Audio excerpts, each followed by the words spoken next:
this show, recent episodes, and general science concepts and news. We'll be starting in just a moment, and feel free to put your questions right into the chat for our mods to come and screen, and please try to keep them clear, legible, and understandable. As always, we welcome super chats to help support the show, and you can also find links to our website and other options in the episode description. With all that said, welcome, and let's get started. Good afternoon, everyone, and welcome to Science and Futurism with Isaac Arthur for our monthly live stream Q&A.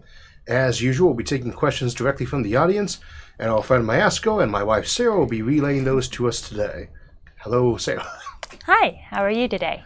Doing pretty good. I actually got distracted. We were about 30 seconds late coming onto the stream because I mentioned our picnic. However, we just gotten one of the folks in the chat had come from a picnic, and they had a much more interesting fare available to them. Always, they forgot to bring anything other than dessert. So we brought a dessert. Everybody else brought a dessert. I think there was like one pan of rigatoni, but otherwise it was nothing but dessert. If you wanted a dessert first, it was a dessert first heaven. Yeah, the kids were happy. They loved that. I was happy until the sugar kicked in and I wanted to go, oh. I was glad I still had coffee. But then, it was just, the kids loved the slip and slides. But they also love the candy. Anyway, good afternoon, everybody, and welcome to our monthly live stream Q&A, where we'll be taking your questions directly from the audience with occasional digressions. So and if we seem a little zoned out today, it might be because we just had dessert. Yeah, I brought a plate of brownies for me at the table, and then half them got up, and I ate them all myself, because you can't let them go to waste at that point. So I am well sugared going today's But the best dessert was the one where they had some fresh apples, they cut it up, and with a peanut butter... it was like a peanut butter fluff of some sort. I was going to say pudding, but it was some sort of fluff and caramel. I'm not allergic to peanuts. Forbidden fruit is the best fruit. It was delicious. Yeah. So we have a question from Albert Jackson related to picnics. Yeah, they use the picnic person, yes. Yes. Can it be a picnic if everybody just brings dessert, though? A picnic implies lunch. Yeah. It had fruit. That was what I was Googling, that we ended up getting late to the stuff to show. So I saw that question. And the answer is, yes, it qualifies as a picnic, period. There's no particular required lunch, you just have to be outside. So the next time we should just take cake, get a little picnic basket, and go for a picnic with cake only. Marlon May says, given all that you know about the Fermi paradox, would you say that projects like SETI are not worth the time or energy? Well, first, there's two SETIs, right? There's SETI A, which is just the concept itself, the search for extraterrestrial intelligence, what the acronyms for. And then there's the SETI Institute, which is the best-known group that does it. The two are not quite synonymous, and indeed you often have folks who disagree about the methodology on that, including at the SETI Institute, I should say, because there's a lot of different scientists who are involved in that project who have differing viewpoints on how you should do it. But I would say that it's never not a good idea to look for alien life or other signals. I just don't really expect us to ever find any signals. So you gotta listen because you don't know, and we have gotten some good astronomy out of it. You don't know when that might change. If we do it for a few centuries and don't hear anything, great. But you always kind of want to be listening anyway, just to be on the safe side. Kind of the same reason I don't really want to have to send too much active messaging out too is you never know for sure who might be listening. And while they shouldn't be in any way hostile to us, and probably would already know where we were if we did anyway, because Earth's been emitting signals for over a century and been around a lot longer than that with obvious biosignatures, I really am not expecting that to be a path that produces much. So, at the risk of upsetting some folks, I know it used to be a government program back in the 70s and it got its budget cut by the testimony of folks like Michael Holt and others who are on the rare earth side of the Fermi camp, which is where I'm at too, and I happen to have agreed that it wasn't exactly a good use of funds, but I would not have cut their funding all the way. I think I would just kept it trim and lean. It doesn't hurt us to be spending a few $1 million a year listening to the skies that way. But no, I wouldn't be in for building a multi-billion-dollar probe at this point either. Well, it's hard to choose which question is going to go next. I'm going to skip around a little bit. We have a question from Robert Hawk. Do you think there is any possible way for humans to explain a non-sentient intelligence like the one in the Insight book, what it means to be sentient? How would you explain to something that isn't sentient that it was sentient? How do you explain to something that's blind that you can see? I don't know that you necessarily could. You can come up with analogies, but I think in a lot of those cases, the only way you could double check that would be to find something that wasn't sentient, describe sentience to it, and see if it could give you an answer that was like a chat GPT rearranging of the words that implied actually knew what it was talking about. But I don't think you necessarily have to be able to experience a concept to understand the concept or explain it to other people. But by and large, it really helps. So I'm going to guess the answer to that would be technically no, but for all practical purposes, yes. So I'd like to thank Crossover Maniac for your super chat. And the question is, have you ever heard about dynamic sailing being used in conjecture with magnetic sails to accelerate a spacecraft to 2% light speed? As with anything with sailing, there's no real reason why you couldn't do it faster than that, too. The one we usually talk about on the show the most, and it's not necessarily the best one, is the laser beaming technique. That's where you just kind of concentrate a beam of sunlight or photons from a direct laser beam onto a sail very far from us. And the idea being there that you can put way more power per unit of sail, but also that as you get further from the sun, you're not really dropping off in strength as quickly. That you can keep a beam on something for a few light days out at least, and at that point in time you have a very good push.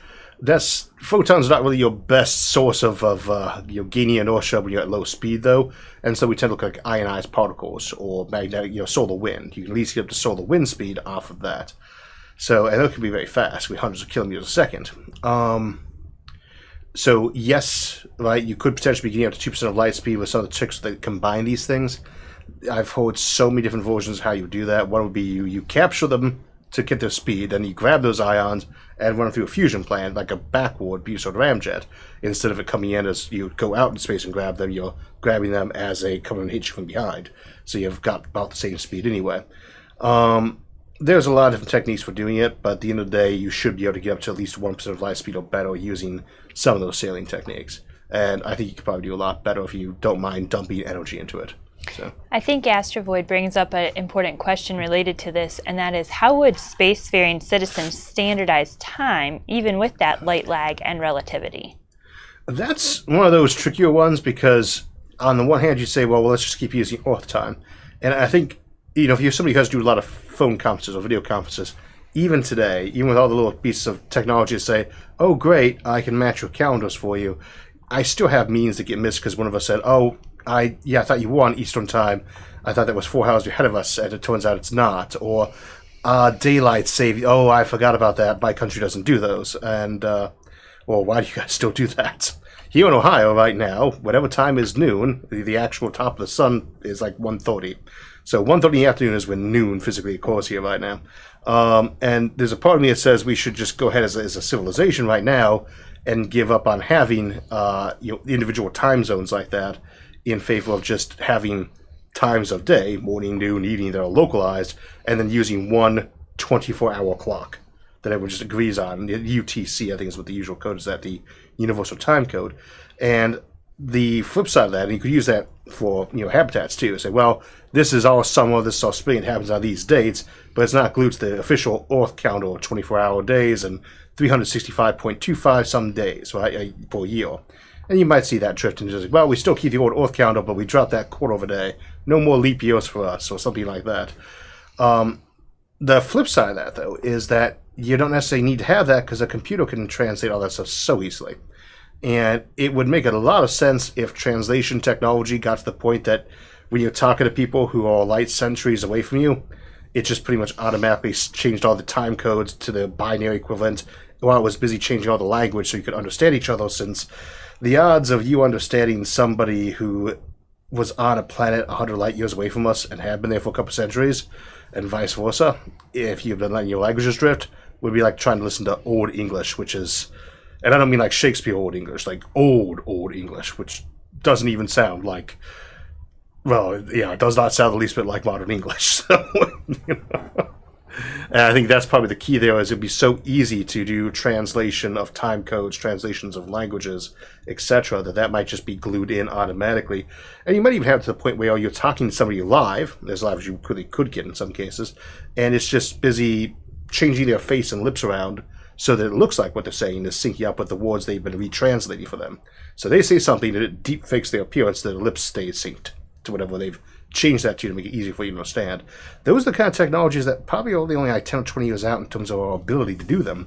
And so they're probably going to jump in there before we ever really get into space. And so there's that question, which way do we go? Do we ultra standardize and then go out into space and it stays there? Or do we do the exact opposite, give up on trying to standardize languages and time codes, and that follows us into space too? And I don't know which one it'll be, but I bet you if you ask in 20 years, we'll know.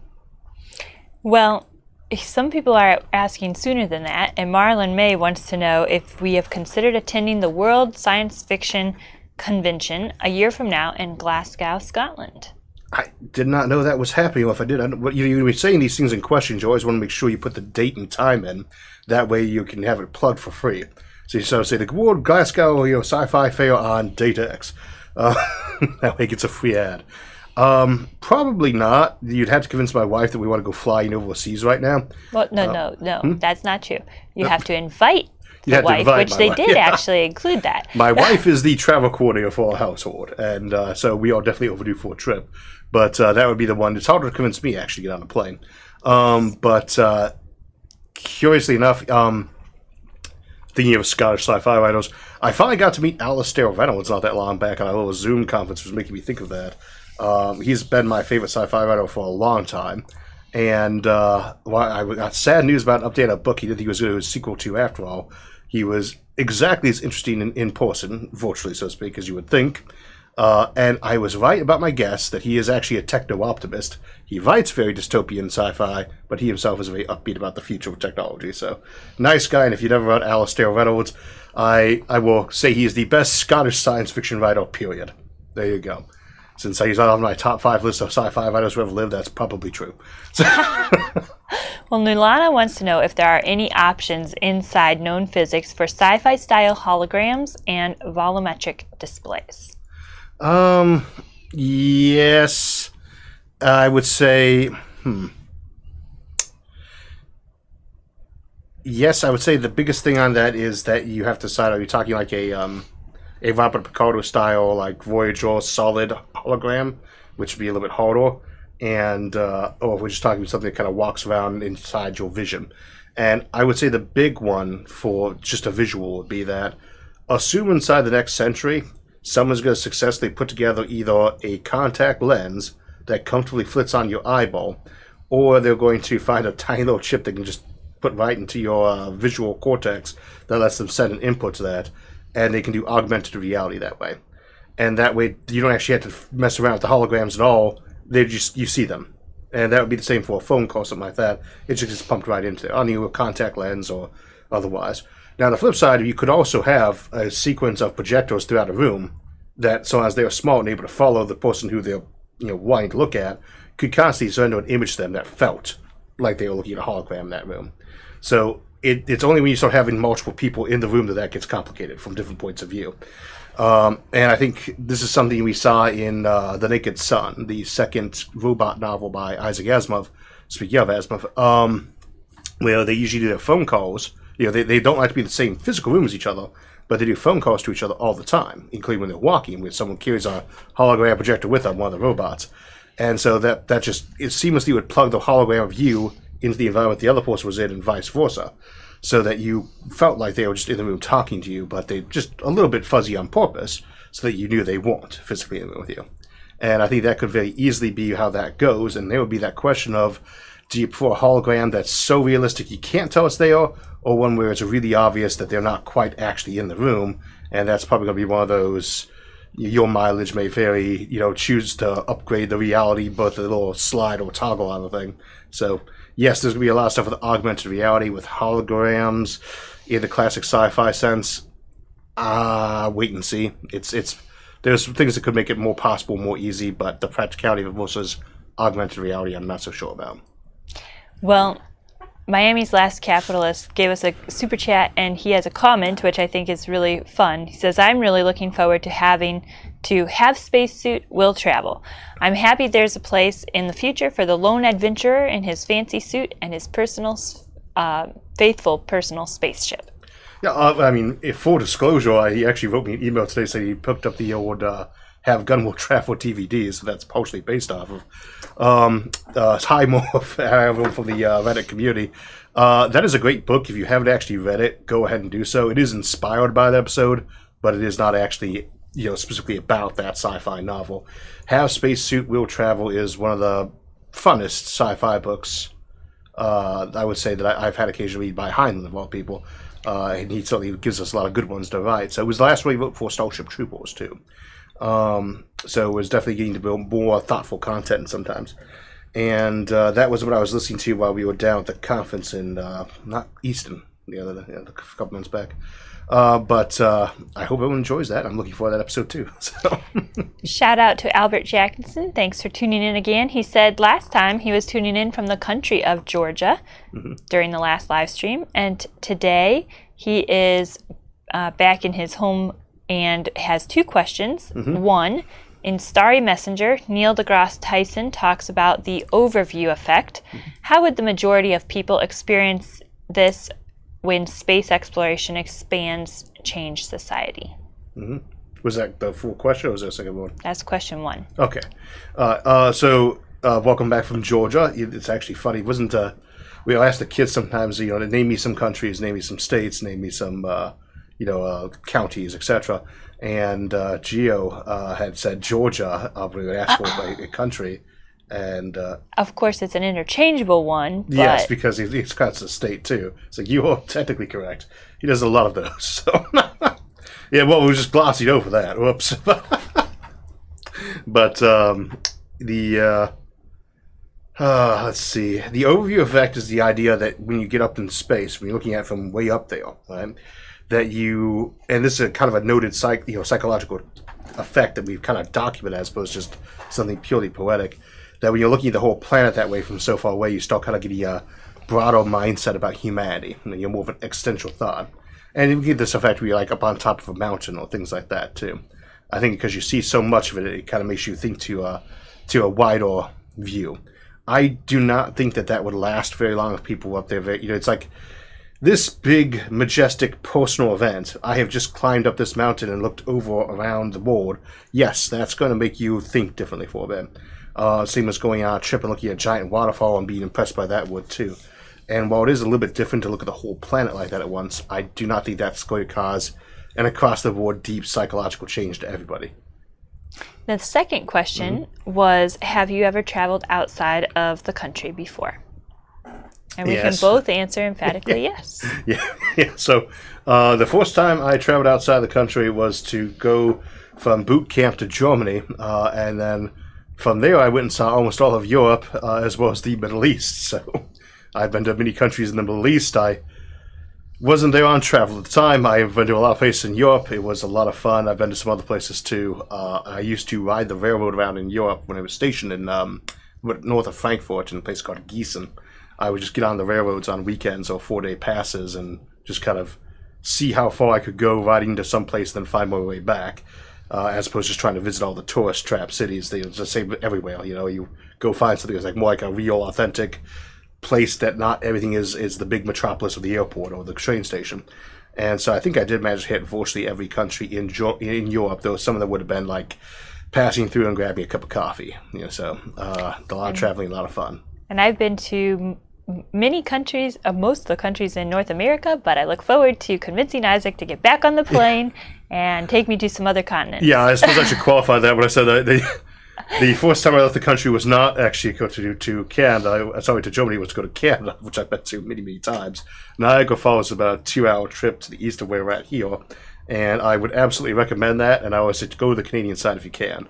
Back when I first started going, you could go just on a driver's license. They got much more security-minded about that these days. You need your passport, but it is pretty on the Canadian side, but there's also a lot of fun. There's a really great bike trail from Niagara Falls east that we took the one time. That was actually a lot of fun trip, but we got really wet just riding on the edge of it. That's true. Well, that's because it was raining the day that we were trying to bike. And in general, yeah, it was nice. But we look forward to doing that in the summer when it was warmer. Yeah. We were wearing snowsuits, winter coats, and raincoats, and still getting wet and cold all the way through. But moving on, we have a super chat here, name not provided, and the question is, the pan-cosmorio theory builds on the ecological thermodynamics theory to explore the possibility of human life and other organisms living in any part of the universe.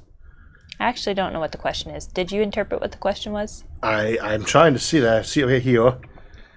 the Panspermia theory builds on ecological thermodynamics theory to explore the possibility of human life and other organisms living in any part of the universe. Okay, I think I might be able to kind of guess where that's going.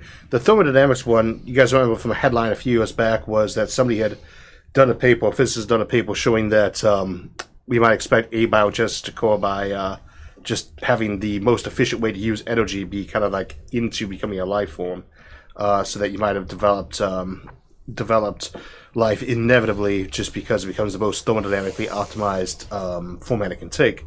That was a great paper. I don't remember the exact specifics of the math right now, but they were decent. It has had a lot of criticism, though, about being a little hand wavy on some things, so don't just take that part as a given. But then I presume the follow-up that is saying, would we just take for a given that any place that life could exist, life will eventually exist, either naturally or through something like terraforming of those places or coming on with us? And I'd say that has a certain appeal to it as a concept. I wouldn't say it's wrong, but I would guess that it really needs a lot more work to be solidified, some actual more examples, and of course the real key would be, if this was the case, we should be able to find that on like virtually everything nearby us too. So, we should find life everywhere if that was the case. So this person's username is Don't Forget Your Sunscreen, and I actually thought it was a hack for a moment because we are planning to go swimming after the live stream today, and I literally had just gotten a text from another friend saying, don't forget the sunscreen, I forgot mine and I would like to use yours. You forgot yours in Georgia. No, it was Florida. Or was it like, for the $30 bottle of sunscreen for the hotel? Yeah. So, Don't Forget Your Sunscreen says, what do you think about the idea of renaming Earth Terra to fit with the standard way of naming planets after Roman gods? I would be completely okay with that idea because I'm a big 40K fan, and it's called Terra, and I just... That planet is described in every piece of fiction on it as an unimaginable hell planet, yet it still sounds so awesome to me. Terra firma. So, I would give points to Chris Raitt. He's an author for the Black Library for the description he gives of that planet. It is perhaps the most accurate Ecumenopolis description, albeit a very dystopian one, I have ever seen, because he doesn't lowball his numbers the way that Asimov or anyone writing the Star Wars series, for instance, ever does, where like many billions of people on this planet-wide city, skyscrapers a mile tall in which almost 1 trillion people live. And it's like, well, the math would say that would be much higher. So lots of points to him for actually doing that math correctly. I think that I can't remember what the question was anymore. Yes, I'm all for renaming the planet Terra, but I feel like you would need to make it at least 90% more grimdark for that to be appropriate. Isn't it already terra firma? Well, terraform is just a word for it, yeah. Yes, so it's just... I use the name for the planet according to the old Greeks or Latins, whatever it is. I can't remember which one.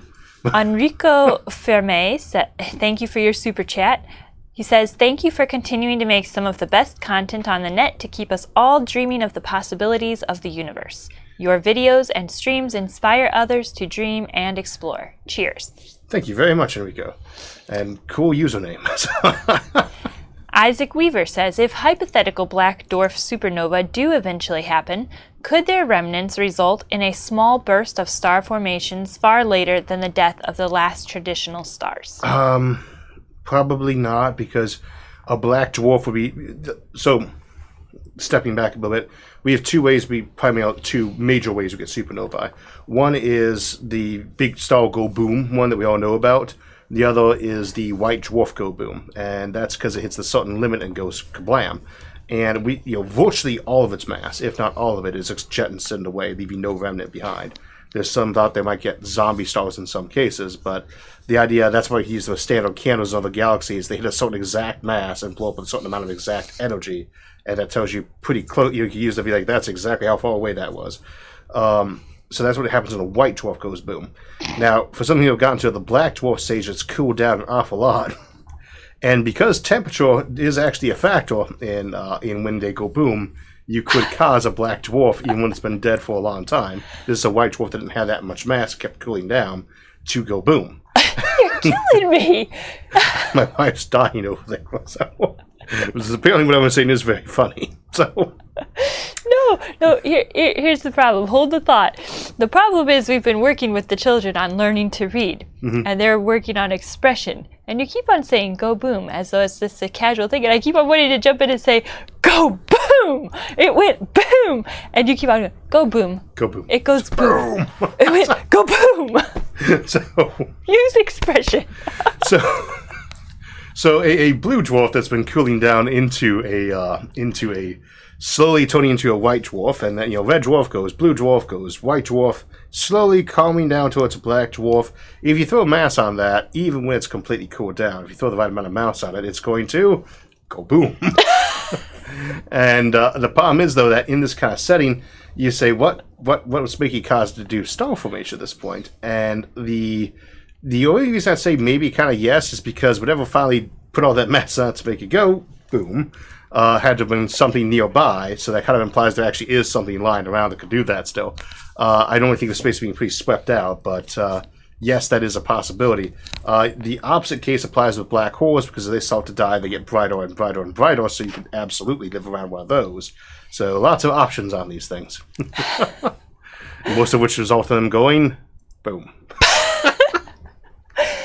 Timothy Kuiper says, what effect would a Carrington effect have on today's technology, economy, or society? It's not tiny, but at the same time, I wouldn't expect a CME. I mean, you get a coronal mass ejection, it's going to mess with everything we've got in terms of satellites, in terms of ground-based power, especially the U.S.'s power grid, because we put one up early on, and it was an amazing, great thing at the time, and it's probably now one of the most patchworked and cobbled together power grids out there, because we've been patchworking the same system for far longer. So it is in some ways very fragile, but it's also more robust, I think, than some people realize. You are not going to end civilization with an extreme coronal mass ejection, unless it's one that's so big it strips all the atmosphere off, because that can happen. You get a big enough coronal mass ejection, and I'm doubting there's ever been one in the solar system before of that level, it could completely just rip off the ozone layer, rip off the whole atmosphere if it came down to it. But then, as soon as that's over, the ocean starts to separate out again, and you get oxygen, nitrogen released from the ocean and from life on the planet decaying, and you get a new atmosphere again. More depleted, thinner, but it comes back. And it would take an extreme event like that to actually strip the atmosphere off. In any situation besides that, so all of our stuff gets kind of scrapped for a bit, but it's not really all of our stuff. Civilization does not fall and collapse. Civilization just has a really rough time that makes COVID look popular on the soft side.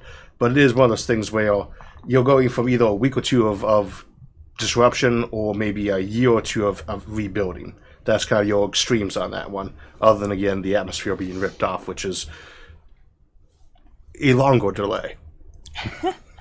So, follow up on the earlier question about magnetic sails, and a super chat as well, $5. Thank you. Can you do an episode on the magnetic sails topic? And there is apparently a paper available on the Frontiers in Science journal. Right now, before I came onto the live stream, I was putting together topics for those image polls, and I'm sure everyone who watches the live stream probably also watches those image polls. You've probably noticed I've started doing a couple a month. It's basically what we do on Sundays when there's not something else like this going on. And I've been tempted to actually run some additional ones, because you may have also noticed I turned the less popular ones into either a 1-minute short video or a Nebula exclusive. So I might end up running more of those, but that's kind of become the way I do a lot of them. I just try the topic out and put up in a poll of some kind. And yes, so my wife is making a face at me to remind me to stare at the camera, which is actually her, because I have a seat right behind the camera. I will see if I can find some kind of image that would match that topic. If I can, it's usually my first foray to make sure there's actually visuals available for the topic at all. We'll put it on one of the image polls. If not, then there won't be enough images to do the topic, and we won't do it. So. Unacceptable Views, thank you for your super chat. Could you please list the episodes you've done about machine civilizations? I'm intensely interested in this subject, and is very interested if you are going to be making any more in the future as well. Machine civilizations. I think, I'm trying to think if we actually have one that's a purely dedicated machine one, and this has a little bit of context, is any episode I do that's pretty far future topic, like if we're talking 4,000 plus years from now, I've usually assumed that whoever the main protagonist is dubiously human. Like extragalactic civilizations. The assumption there is that they're all regular people like you and me still around, but almost other people we're talking about really all. Everyone in the last planet until we actually all, you kind of try to put a more human context. The last planet being the episode from earlier this month, that's assumed to be post-biological. And I don't really talk about machine civilizations too much because I don't view that as any different than an alien civilization or a human one in that kind of context. It's just, what are you made together? What are you stitched out from? We do talk about AI sometimes, like Paperclip Maximizer. That's a machine civilization episode. Machine rebellion is one. AI-run government is one. But otherwise, we usually touch on it in another episode. Cyborg armies is a machine-based one too, for that matter.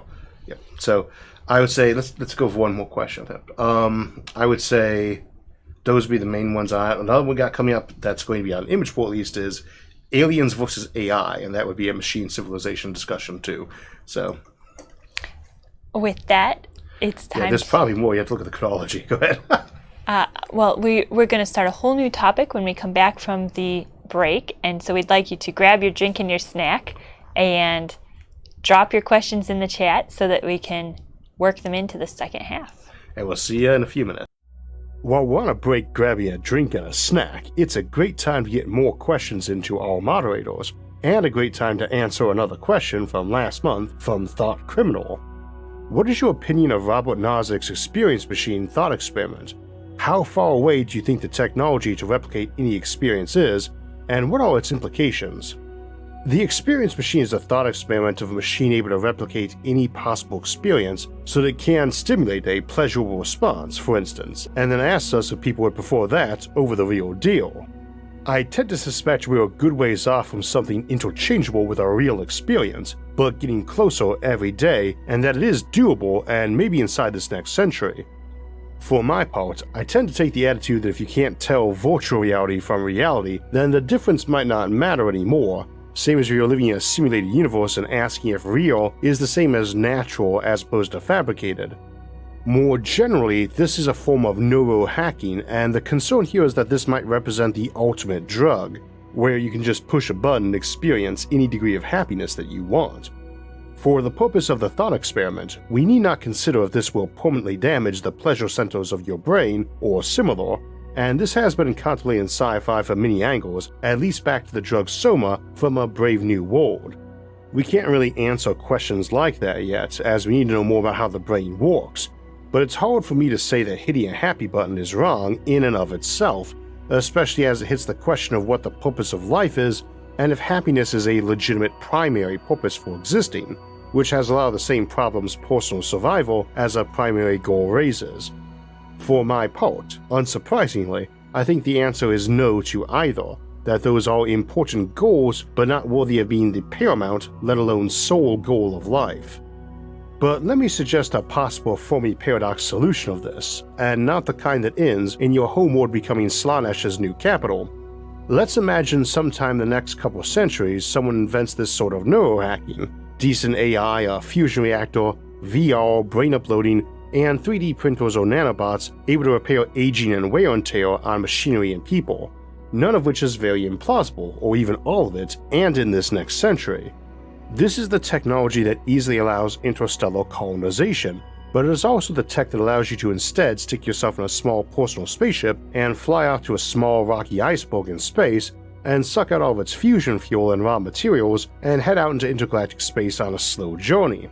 You flip on your super happy button, consuming maybe just 10 watts of power as some brain in a jar, and with a gigaton of fusion fuel and raw materials all to yourself. There's no advantage to reproducing now, as you are semi-immortal and would just need to share those resources. And that's enough fuel to run you at that power consumption for a billion years. And there's enough raw materials in our solar system to easily give everybody that much without even having to start dissecting planets, plus many empty systems beyond. Now you've got a lifespan of a billion years or more of eternal pleasure, and you are out in the intergalactic void where you can engage in ultra-efficient computation, have no one within untold light years to threaten you, and no realistic chance of being accidentally damaged by some chunk of rock out there or preyed upon by others, especially with Hubble expansion over the long term. If this sort of experience was as good as the real thing, it is plausible civilizations discover them about the same time they would be able to seriously colonize space, and if they went this path, they would probably go unnoticed by other civilizations during the small window they were looking before doing it themselves. So maybe all civilizations migrate as individuals and small groups to deep intergalactic space. I think this solution has some issues with non-exclusivity, as I think a lot of people would actively avoid this tech and continue civilization, but it is one possible answer to the big question of where all the aliens are. And speaking of questions, let's get back to our show and more of your questions. Hi, welcome back to part 2 of our monthly live stream question and answer session, so let's get right back into it. We have a question and a super chat from Freedom Fiend. Does the technology exist now to build a Dyson swarm? And if it does, do you know how much it would cost to build one? Oh, jeez. That's a hard one to answer because the answer is yes, it does. However, the part that's expensive is what type of Dyson swarm you want to build and where are you sourcing the material from. And as an example, if I want to do a 100 square meter satellite right now, that might run me $1 billion just to get up into space, right? In which case, I would need some huge amount of money because that was like 10 to the 11th squared. It's going to be somewhere around 10 to 23rd square meters of surface area you need there. So if you covered 100, you're going to need 1 billion trillion times whatever that $1 billion was. It's a lot of money. On the other hand, a tube of aluminum foil costs, that's probably about 10 square meters on one of those. What, like $3 or $4? I don't know what's inflation done to. Probably 5. Yeah, so with inflation, about $5 per 10 square meters, or 50 cents a square meter, which is really cheap when you think about it. But if you want to do 1 billion trillion square meters of the stuff, that still means that you're going to need $1 billion trillion, which is $5 billion trillion. A very large number, though. But the thing is, you don't build a Dyson swarm overnight. It's the same way you colonize. Like, say we came across an empty continent, and one day it's eventually going to have cities all over it, but you don't start there. You start there with a little seaport, and you slowly build up, right? And when you're in space and you're mining all your material off something like the moon, it gets to be, pretty cheap to produce aluminum foil at some point. But then if you want to do more than just simple power collection, you start building things like O'Neill cylinders. How much would that cost? Don't know. Could be really cheap if all you gotta do is design the thing and tell some robots to make a whole bunch more robots and then build it. That's that tricky thing. We will talk about that more in the Starship Factories episode, which is next month, Sci-Fi Sunday. I just got done recording that one, actually, as well as the one right after that, which is the Sci-Fi Sunday episode, which is Forge Worlds and Industrial Planets. So those will talk a little bit more about that, change over the dynamic of what really mean by cost and economics in that context. So we have another question here from Clash. With recent observations seeming to confirm the existence of phosphine on Venus, should Venus be considered a near-term target of human exploration and colonization along with the Moon and Mars? Well, I love that the little screenshot that was up there right there was the one for atmospheric mining. I had not heard that phosphine had been confirmed on Venus. I thought it was kind of the other way around. They thought they hadn't found it, but I don't really keep too much stuff on that because I don't really think it was a biosignature, which is the main interest there. For SETI anyway. You might mine that quite a lot if you want phosphorus for various space farms, though. Should we be colonizing Venus? Should we be spending more attention on Venus? What was the actual question again? That was the question. Okay, good. Yes, we should. It is a better target in many ways than Mars is.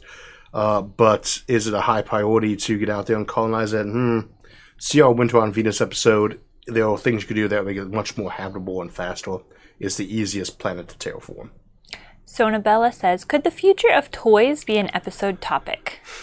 Yes, I will actually write that down. Although, I should say that most of my future of some of the episodes tend actually not to do all that great. Like, we did when they were off main topics, like the future of sports or the future of pets. I love the Future of Pets episode, but it was not like one of the really popular episodes that people always remember. So I tend to get a little bit nervous doing the Future of type episodes. Thought Criminal says, what is your opinion of quantum immortality? How likely do you think it is that it's true? Did you say quantum immortality? Correct. Quantum immortality. Well, I mean, the basic reasoning is valid enough. It just depends on whether the model's right. For those who don't know, loosely speaking, the idea is that if any position, any state can happen again in a finite universe or very large infinite space of multiverses or very long periods of time and space, an infinitely sized universe, that sort of thing, then these things should be happening again. So you should eventually pop back up again, your exact state, right? This is kind of the Boltzmann brain idea, too. And so it's not really a yes or no. The simple answer is if you got a big enough space, this will happen, right? The time scales and other scales involved are insanely huge. And it wouldn't just be you getting, you have situations where you and your entire family, who are all identical, would pop back up again. But with the caveat is that for every time that happens, there should be an untold trillions and billions and gajillions of times where not quite the right thing came out. And it could be somebody with a little bit different memories, or you, but you're missing your nose, your face, your lungs, any other things like that. Because you're talking about whether or not, like, if I shuffle a deck of cards, or if I would take a whole bunch of Scrabble tiles and dump them out there, what the odds of having a good book is. So dumping some Scrabble tiles out and getting a award, that's pretty neat. Dumping a bunch of Scrabble tiles out and getting an entire novel is physically possible. Most of the time, it's not going to be a bestseller that came out, though. So just look at ChatGPT. Wolf Unpacked, thank you for your super chat. Contrast notion of establishing colonies on other planets for relocating large populations to space or constructing a space station in Earth's orbit. Which of these options is more efficient? One more time. If you're contrasting the notion of establishing colonies on other planets for relocating large populations or constructing a space station in Earth's orbit, which one is more efficient? Kind of depends on what you're trying to make efficient in this case. Moving large populations. Well, is the goal to get rid of people you'd like to not have around? Because that has often been a reason for moving large amounts of populations is we don't want to kill you, but we'd like you to go away. Hello, Australia, so... and so that could be one of those things, or self-exile, right? A lot of people who came to the United States were coming from places where they did not want to be anymore, and where they often weren't welcome. So the context on it has to always be what's the motivation for moving them. It is always going to be easier to build something in orbit of Earth until this place is so drowned in habitats or ecologies or everything else that you cannot build there because you have to get a permit for all the heat radiation your civilization is giving off. Until that time is reached, you will always be easier to build here. After that, then the question becomes, why did you want to build here? Why do you want to be away, but not quite away? So Kuiper Belt habitats become very attractive. Ones around other stars get very attractive. If the goal for your people going into exile is that you would like to have a gigantic habitat and then a billion others for you to build afterwards, then another star is definitely what you want to be looking at. And so I think that being the question, yes, it's easier to build around Earth, but it is an inseparable question from what the motivation is for the people building the habitat or moving there. We may not always be the same people. You have kind of a comment here from someone that did not provide their name and did a super chat. I tried to email you about the Panspermia theory, but I didn't know if you got it, and I could post it here in the comments if you prefer to reply in the stream. I'm afraid I didn't have time to read in the comments, so you can paste it if you want. That sounds like a familiar email. When you email things to me, there's always a good chance that I've read it, but didn't have a chance to fully absorb it or reply. Usually if it was something, if I emailed you back, that means I had a chance to really delve it, but I do get books emailed to me every day, and I do not read the majority of them. I try to prioritize shorter messages, so just email it again. If I able to come through, it sounds familiar, I will reread it and reply this time. Warden, thank you for your super chat. What do you think about the proposed Kardashev levels?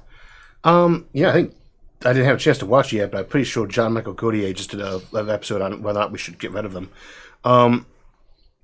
I hate the Kardashev scale. I know I've done whole episodes on it, and I finally After years of having people say what K4, what's a K4, what's a K5, I've decided that should be a grabby alien civilization that's got a whole supercluster. That's K4. And anybody who colonized the entire hub of Valium, that's a K5. I don't like the use of the Kardashev scale to talk about levels and scales of civilizations because, one, it doesn't stack evenly. As an example, K1 is a planet. Well, what do you mean? What's using all the energy of a planet? What about a planet that's the size of Mars or a super Earth? They have an entire order of magnitude different sunlight. Do you mean that you're using it? And if so, does that include agriculture, or weather, versus running into your solar panel grid? Same for stars. There are red dwarfs that are of like 1,000th the brightness of our sun, and other stars that have 1,000,000 times the brightness. That's a scale range of 9 orders of magnitude. K2 is that big. Not very useful when it's 9 orders of magnitude. So I say, I have a new terminology for planets. We got ones that are this size, that's a planet, and ones the size of Earth, that's a planet, because that's the scale difference there. A couple centimeters the size of a planet. And that would be your K2 scale. Galaxies a little bit easier, but then people want it to be even step, like the Sagan scale. It says 10 to the 16th watts, 10 to the 26 watts, and 10 to the 36 watts. And that's really fudging things to stuff it in there. We did do an episode looking at that and ways you can make that a little bit more useful, but it's not a good scale for trying to measure civilizations. And we have to remember, what did Kardashev have in mind with that? It was a SETI method, right? If you're trying to look at a planet and see if it's got an effective civilization on it, you're looking for something that could significantly alter the natural spectrum of that planet. Do you remember the name of your episode on the Kardashev? The Kardashev scale. Yes. There's a couple other ones too. I think there's been a few. So just Google Kardashev scale and you can have a full in-depth look at this topic. At that topic. And then K2 is what significantly alters a star spectrum. And that's the real question on these things. It's not what's a civilization look like when it's like that. It's how would we recognize if someone's civilization had significantly altered a planet, a star, or a galaxy. That's your real Kardashev scale. It's for astronomical SETI. It doesn't talk about anything other than when you've done something to change that to become a loud alien, as it were. Moving on. Rod, New Zealand, I believe, has sent a super chat. What is the confidence of the standard candle with significantly different metallicity profiles? Metallicity. We just had metallicity. Yeah, we just had another problem. I can't remember the exact details, but it was issues with the Hubble expansion rate, where one of our predictions is very firmly putting it at about, I want to say 72 kilometers per second per megaparsec, and another one's putting it more like 67 again. And these are both increasingly accurately pinning down on this on a different number.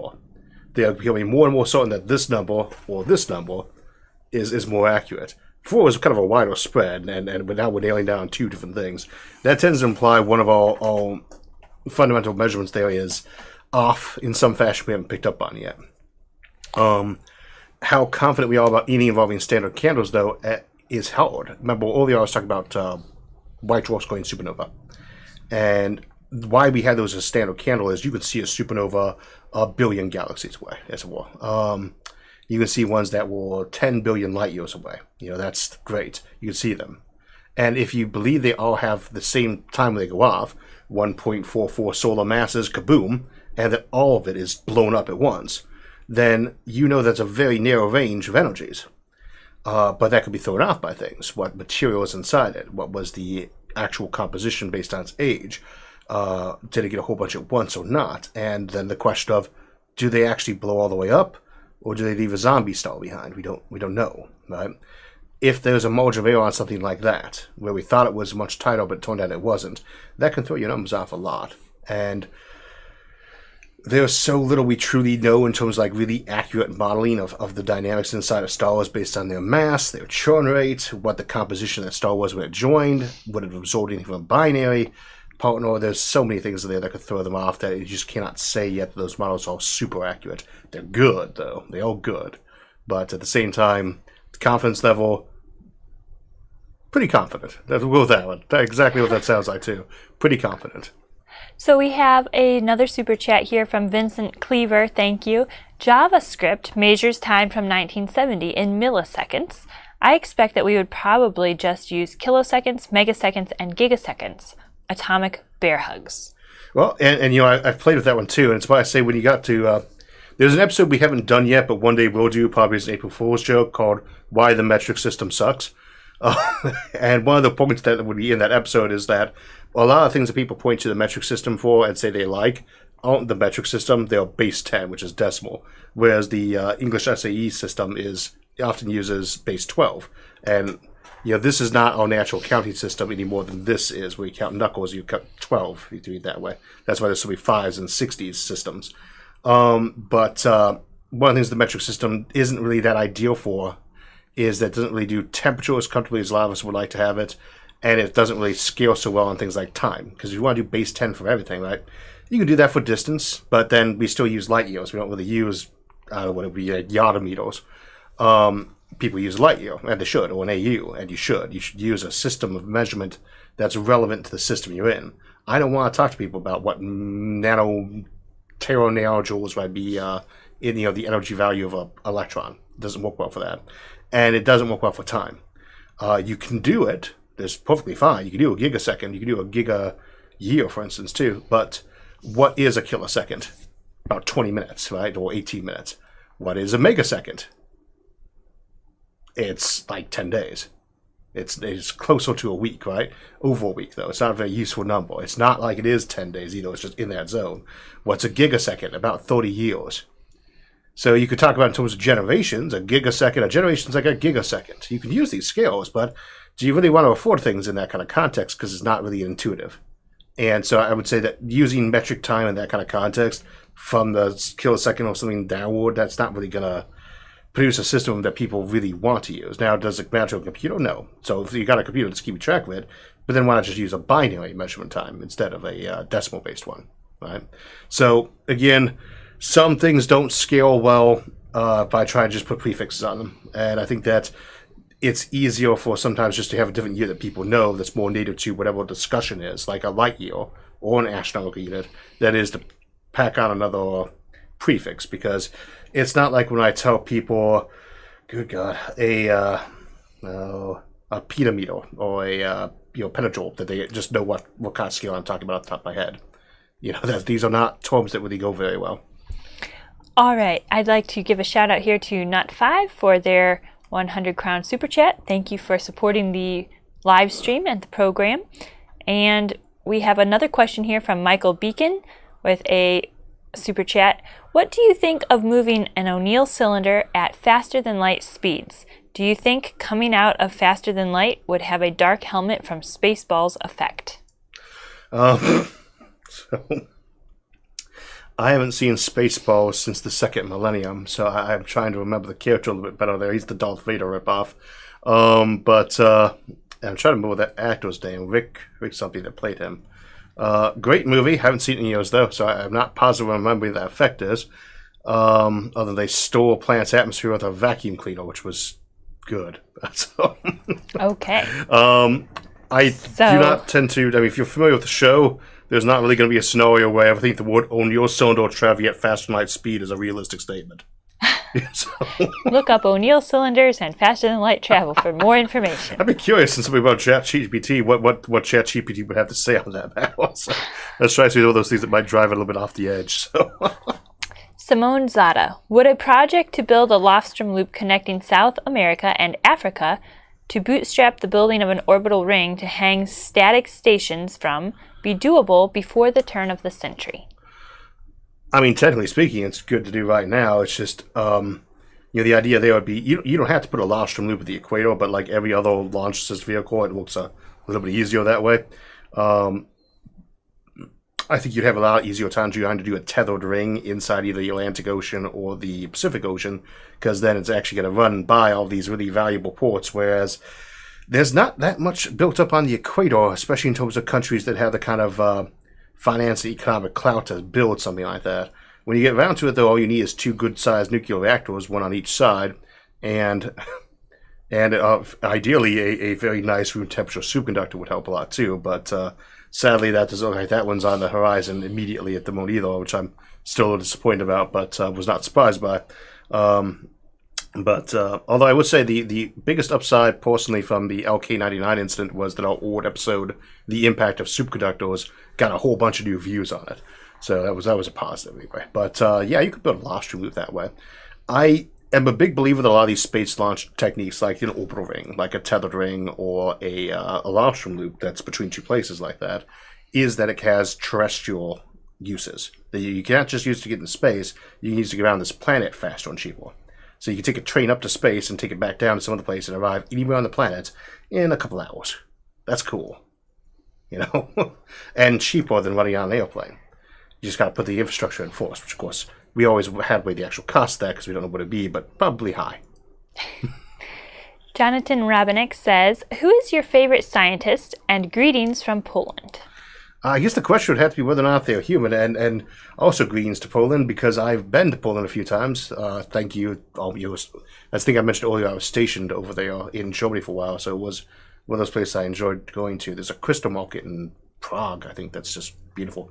But anyway, the question, which I've completely forgotten, what was the question again? Who is your favorite scientist? If they have to be alive, that's a little bit trickier. It doesn't prerequisite that. No. It just says favorite in general. My two primary role models from the science angle would be Richard Feynman and Benjamin Franklin. And depending on which day of the week you ask me, that might change, which those two are. But those are the two big ones because I really find them to be very interesting characters. And also kind of inspirational, and they just, I don't know, they just seem to get it. They seem to have a willingness to do science the right way and look at it. But there's a lot of other ones alive these days. I'm just trying to think of any, because when I think of scientists these days, I'm thinking of buddies or people I know, and there's a lot of them. So, I suppose, well, I'd say in terms of astronomers, Al Storn right now from the New Horizons project, we've been talking about doing trying to save that spacecraft. That would be one of the folks that I would say, you know, we don't always give as much credit to the teams on telescopes as we do the person who comes up with a big theory like Stephen Hawking. But him and Eric Smith, I think from James Webb, you know, the work that they and their teams do to just kind of progress the needle in terms of astronomical knowledge is huge. And it should be considered the kind of same zone that we think of for folks like Tycho Brahe or Kepler himself, you know, the original Kepler. And so, you know, in terms of the modern times, I'd say a lot of those folks would be on my list of living scientists I'd like a lot. Roger Penrose would be another one. Speaking of collecting ongoing data, in your role as the National Space Society president, didn't you have a petition that you were advocating for recently? Yeah, and we'll mention again, because it's doing very good, actually, the petition for New Horizons spacecraft, right? We're trying to rescue that spacecraft, which brought that to mind. The National Space Society started up a petition for that. Me and Hoyt, our executive vice president, you know, signed on to that to start things off. And a lot of other folks have jumped in on it, thankfully, too. And I think we just passed 2,500 signatures. And I would know that a very, very large portion of those come out of this channel. So everyone who has signed that, thank you. If you haven't, assuming you're willing to, please do. Now, what is this petition about? It is a petition to encourage NASA to find some additional funding to keep that spacecraft going, because we spent $1 billion to get out there. It's doing amazing work right now still. And because shutting it down prematurely or putting it into a tender mode for a little while to save a couple $1 million just seems like a lack of ongoing data collection. Yeah. This just seems like a non-optimal use of funds. Keep the spacecraft going. Keep letting us find out more about the Kuiper Belt. See our Comet Mining episode. Flick over that because it's got the link in it right there. I don't think I have it pasted onto this one yet. We'll also have it in this week's upcoming episode again, too. So about change.org, that petition, it's doing great, and I hope you all sign it. Parker Brown, thank you for your super chat. Greetings, Arthur family. Isaac, what do you think about the idea of a planet-sized organism along the lines of a giant cell? Planet-sized organism the size of a giant single cell?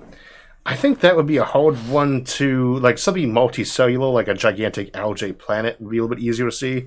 Best fictional portrayal of that, I would say, would be Peter Hamilton's Morning Light Mountain, a very, very xenophobic alien's hive mind from his Commonwealth saga novels, Pandora's Star and Judas Unchained. Very good books, those. But I think it's a very plausible scenario, to be honest. You see that in Alpha Centauri, the video game from Sid Meier around the turn of the century. I like the idea of some kind of intelligence being able to arise in a non-predator prey cycle, where, whatever reason, the entire planet has to be developed in intelligence, kind of a unified whole, possibly as a parasitic organism, but difference does that make at that point? And kind of that's always struck me as a very plausible scenario for something in between a boltzmann brain and the process that we would presumably have gone through. I'm going to try to fit 3 more questions into the minute we have left. I will try to fit answers into them. Bolaji, thank you for your super chat. Might it be possible to resurrect the ancient dead by means of something like reverse psychohistory if backtracing particles is too difficult? Well, I can tell you right now, backtracing particles is absolutely too difficult, but trying to reverse engineer the people, you could get the culture, right? Probably pretty well.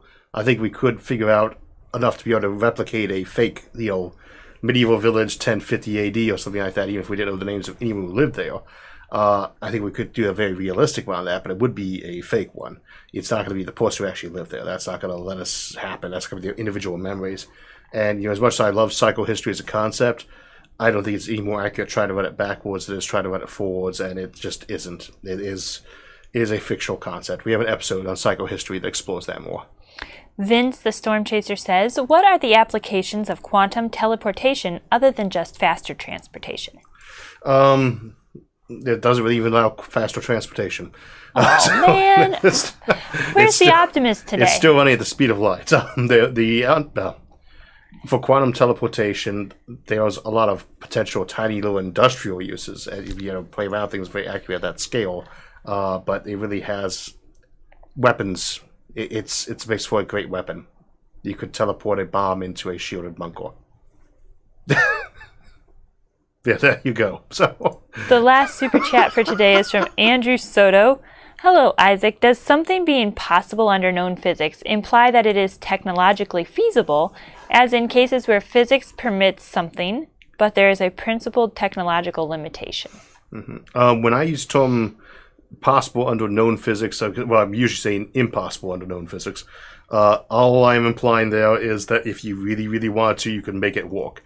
And as a quick example of how you would do that, since I could theoretically emulate a human mind by having each neuron run on a computer, you could theoretically have an entire city full of people who were sitting there writing calculations and throwing little balls into hoops to say when some thought is occurred, and where each city was a single neuron, and by that you could have a hive mind composed of people working at their desks, composed of 1 billion cities.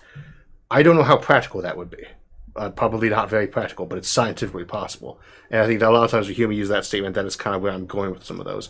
On the other hand, at the same time, I'll also say something is possible under known physics when it's not that we think that would be near impossible so much as we know it's physically possible, but we don't really see a pathway to it, as opposed to simply being impractical. So I guess that's what it means about that. We have reason to believe it's scientifically possible, but we do not know its degree of practicality, or we do know its degree of practicality. That's horrible. So, does that have for questions for today? That's going to wrap us up. We're at 5 o'clock. I hope that their drinks and snacks carried them through, and until next month, have a great week. We'll see you on Thursday. Thank you for joining us for another monthly live stream. If we missed any of your questions, feel free to put them in the comments on the episode, and we'll see you on Thursday. But if you don't want to wait, you can check out any of this month's recent episodes, or see our bonus content over on Nebula at go.nebula.tv/Isaac Arthur. As always, thanks for watching, and have a great week.